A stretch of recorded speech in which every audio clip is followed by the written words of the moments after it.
Hardness check ചെയ്യാൻ വേണ്ടി ഉപയോഗിക്കുന്ന ടെസ്റ്റിംഗ് കിറ്റ്. ഇതിൻ്റെ ഉള്ളിൽ നമുക്ക് ഇതേപോലത്തെ ഒരു ടെസ്റ്റ് ട്യൂബ് ഉണ്ടാവും. അതിൻ്റെ ഉള്ളിൽ കുറച്ച് ഏജൻസ് ഉണ്ടാവും ഹാർഡ്നെസ് ചെക്ക് ചെയ്യാനുള്ളത്. ഇതിൽ ഹാർഡ്നെസ്സിൻ്റെ എ എന്ന് മെൻഷൻ ചെയ്തിട്ടുണ്ടാവും, അടുത്തതിൽ ബി എന്ന് മെൻഷൻ ചെയ്തിട്ടുണ്ടാവും, പിന്നെ തേർഡ് വൺ ആറിൻ്റെ 2 ബോട്ടിലായിരിക്കും ഒരു ടെസ്റ്റിംഗ് കിറ്റിൽ വരുന്നത്. ഇത് ടെസ്റ്റ് ചെയ്യുന്നത് എങ്ങനെയാണെന്നുള്ളത് കാണിച്ചു തരാം. നമ്മളിപ്പോൾ ഒരു 25 ml ഓഫ് വാട്ടർ നമ്മുടെ ഡ്രിങ്കിങ്ങിൻ്റെ ഇതിൽ നിന്ന് എടുത്തിട്ടുണ്ട്. ഈ 25 ml നമ്മൾ ടെസ്റ്റിംഗ് എല്ലാം ചെയ്യാൻ പോകുന്നത്. ആദ്യമായിട്ട് നമ്മൾ ആഡ് ചെയ്യാൻ പോകുന്നത് ഹാർഡ്നെസ് എ എന്ന് പറഞ്ഞിട്ടുള്ള ഈ ഏജൻറ്റാണ്. അതൊരു പൗഡറാണ്. അതിൽ നിന്ന് കുറച്ചെടുത്തതിന് ശേഷം നമ്മൾ ടെസ്റ്റ് ട്യൂബിൽ വെച്ചിരിക്കുന്ന ഈ വെള്ളത്തിലോട്ട് ആഡ് ചെയ്ത് കൊടുക്കുക.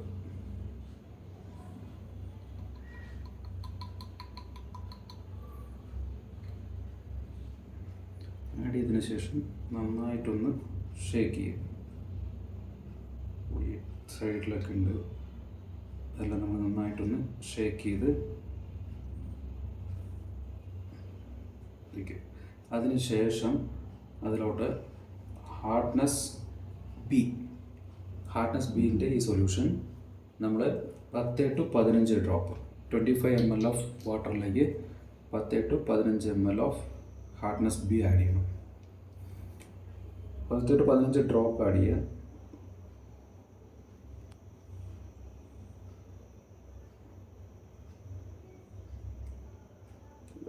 ഡ്രോപ്പ് ഇതിലോട്ട് ആഡ് ചെയ്യുമ്പോൾ തന്നെ ഈ കളർ ഫുള്ളായി ചേഞ്ച് ആകുന്നത് നമുക്ക് കാണാം. ഓക്കെ, നമ്മൾ 15 ഡ്രോപ്പാണ് ആഡ് ചെയ്യുന്നത്. ഈ കളർ ഫുള്ളായി ചേഞ്ച് ആയത് നമുക്ക് കാണാൻ പറ്റും.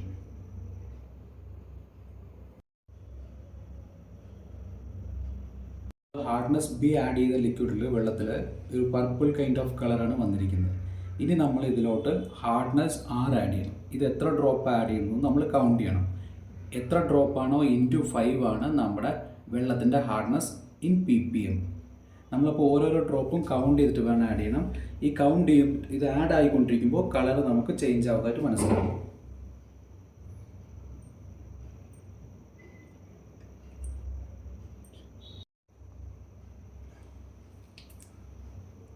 ഇപ്പോൾ നമ്മളൊരു 16 ഡ്രോപ്പ് ഇട്ടിച്ചിട്ടുണ്ട്. നിങ്ങൾക്ക് ഈ കളറ് ചേഞ്ചായി വരുന്നത് കാണാൻ പറ്റും. ഓക്കെ, ഇപ്പോൾ 2 കളർ കാണാൻ പറ്റും, മുകളിലും താഴെ കളർ ചേഞ്ചായി വരികയാണ്. നമുക്ക് ഫുള്ളായിട്ട് ഈ കളർ സ്പ്രെഡ് ആവണം. ഇപ്പോൾ 14 ഡ്രോപ്പാണ് ആയിരിക്കുന്നത്. ഫുള്ളായിട്ട് സ്പ്രെഡ് ആവുന്നില്ല. അപ്പോൾ നമ്മൾ കുറച്ചും കൂടി ആഡ് ചെയ്യാണ്. 7, 18, 19, 20. നമ്മളിപ്പോൾ 20 ഡ്രോപ്പ് ആഡ് ചെയ്തിട്ടുണ്ട്. ഏറെക്കുറെ നമ്മുടെ ഫുൾ കളറ് ചേഞ്ച് ആയിട്ടുണ്ട്. നിങ്ങൾക്ക് കറക്റ്റ് കാണാൻ പറ്റും.